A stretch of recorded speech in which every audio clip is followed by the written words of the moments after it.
বিষ্ণু বলেন জুমার দিন বরকতময় দিন, এই জন্য এই দিনে তোমরা আমার উপর আকসিরু আসসালাতা আলাইয়া, আমার উপর বেশি বেশি তোমরা দুরূদ পড়বা।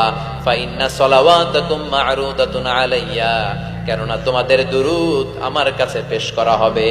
সাহাবারা বললেন কাইফা সালাওয়াতুনা মা'রুদাতুন আলাইকা ইয়া রাসূলুল্লাহ ওয়া ক্বাদ আরিফতা, ও নবী মরার পরে আপনি পচে গলে মাটির সাথে মিশে যাবেন, মিশে যাওয়ার পরে আমাদের সালাতগুলো কে আপনার কাছে পৌঁছাবে, কেমন করে পৌঁছাবে?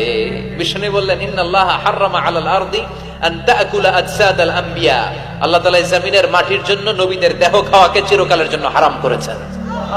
জমিনের মাটি আমারে খাবে না। আল আম্বিয়াউ আহইয়াউন ফি কুবুরিহিম ইউরযাকুন, নবীরা কবরে জীবিত আর তাদেরকে রিজিক দেয় কে? তবে এই জীবিতটা আমরা এখন যেমনি জীবিত এই জীবিত নয়, এটা আলামুল বারজাখে, নবীদের জন্য স্পেশাল একটা স্ট্যাটাস। কোন সুবহানাল্লাহ। এজন্য এই দিনে বেশি বেশি বিষ্ণু ঈসা ইসলামের উপর দুরূদ পড়ার দরকার আছে না নাই?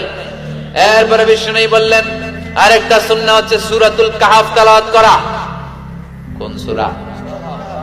একেবারে কোরআনের মাঝখানে, জানেন এটা একেবারে কয় পারায়? 15 পারায়। এমন কি এই সূরা কাহফের মাঝখানে একটা শব্দ আছে ওয়ালিয়াতালাত্তাফ।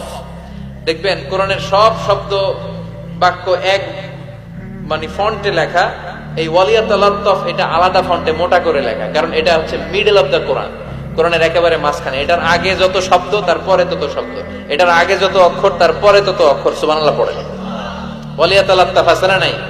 এই সূরাটা যদি কেউ পড়ে অনেকগুলো ফজিলত। 1 নাম্বার ফজিলত ইয়াকুনু লাহু নূর ইয়াউমাল কিয়ামা, এই সূরাটা কিয়ামতের দিন তার জন্য একটা আলোক বর্তিকা হবে, আর এই আলো দিয়ে সে ফুলসিরাত পার হয়ে যাবে।